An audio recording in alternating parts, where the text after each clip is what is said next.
Today, Mike Harding, the Wandering Israelite in Crestline, California. I decided I could make these very short videos and I can throw them on Facebook or keep them on my own channel.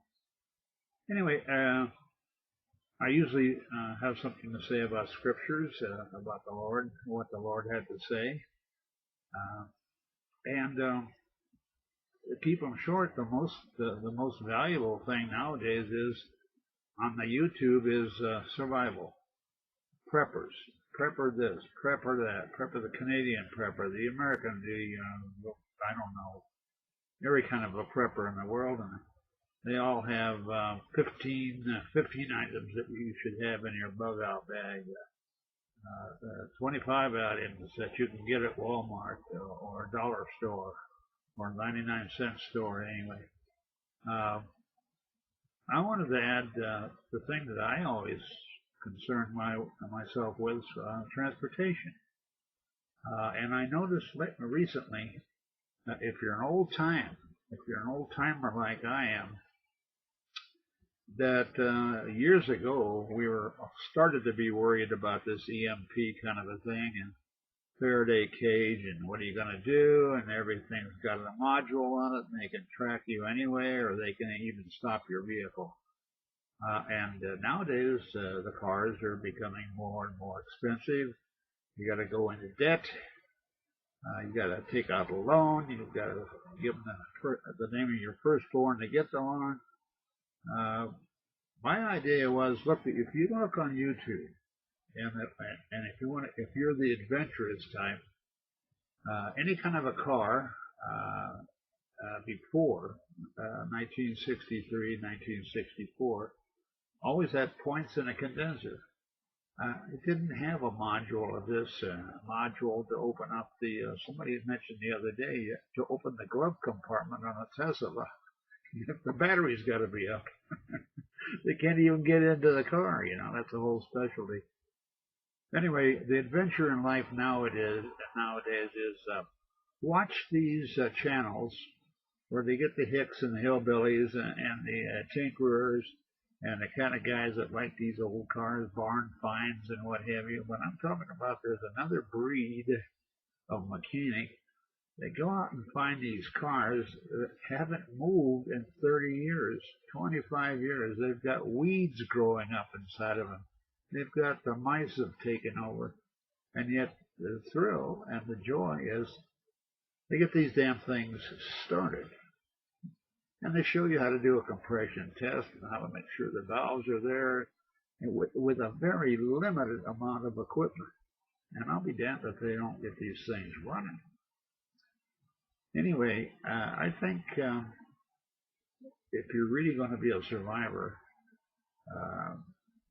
you should take up the idea of buying some kind of a car pre-1963, 1964, and make sure it's a junker, because I never own anything that somebody else doesn't want to steal.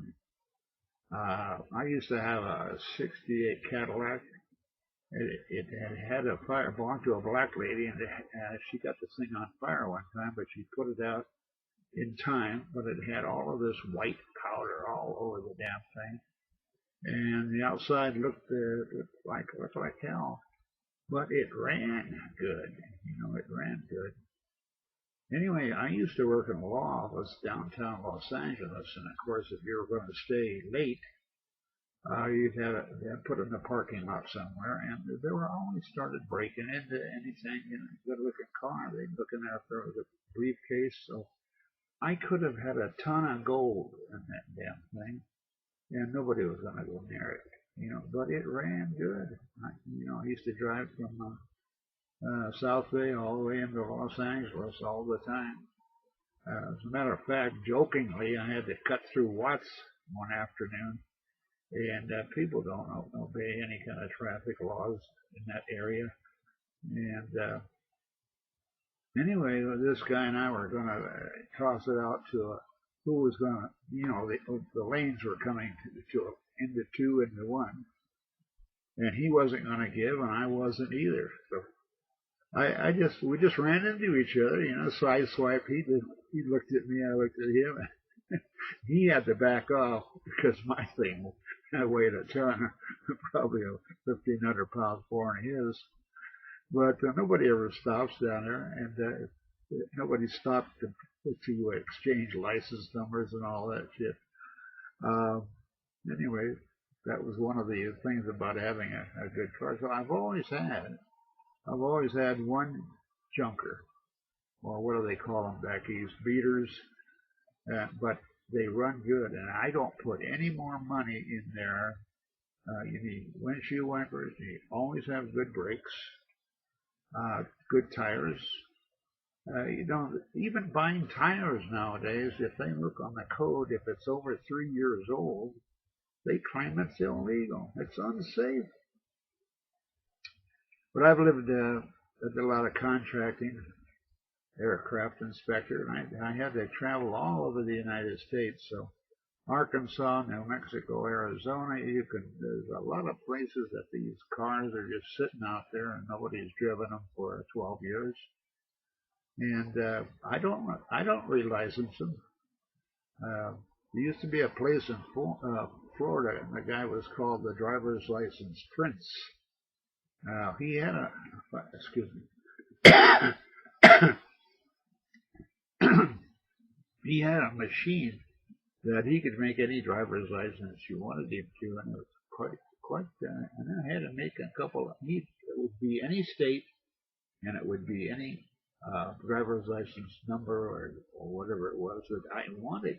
And it was mylar plastic, but you couldn't tell the difference. I even had a couple. I got from the studios. I used to work for the studios once in a while, and they had a production designer. And these guys they actually had sort of a quasi authority. Must be these cheap cigars. Had quasi authority to make look-alike passports and license plates and LAPD stickers to protect and to serve. Anyway, he passed away, and his wife called me up one time. She said, "You want to come down and look through Joe's?" They used to have these big boxes, these roll-away boxes, huge, that they'd take out to wherever they were filming. And they could hand out whatever official kind of a paperwork they were supposed to have. Anyway, she let me have 3 passports and a couple of license plates and all of his blank ammunition that I wanted. That was another war story I can tell you about. But anyway, I think you enjoy yourself. If you're going to be a real survivor, get yourself a piece of junk car. Make sure it's safe. Doesn't have to look good, you know. It could be one of these, what do they call them, apocalypse cars. They got kind of like stacks on them, and they got the windows all screened off and everything. Now make yourself one. It doesn't cost anything. Like I say, I used to hang around with the studio guys, the production designers, and they could make any. What I liked about on the movies, if they wanted a battleship that looked like it had rusted bolts and stuff like that. Oh, I know what it was. One of the guys had the blast door for the search for the Red October. And the thing only weighed about 40 pounds. You could pick it up. It's all fiberglass. And anyway, that was an interesting period with these kind of people. They could make anything look like anything you wanted to. So anyway, I'd advise that you go on the internet, go on YouTube, look for these guys that were going to find a car out in the boondocks somewhere, and they, in about 3 afternoons or maybe 3 days, check the plugs, check the compression, get the thing to turn, put some gas into it, put a battery to it, and they get the damn thing running. And like I say, nobody ever come near the damn thing, and yet the thing would run like a top. Anyway, I'll talk to you next time, and I'll try to keep. Wait a second here. I'll try to some more things about what you can do.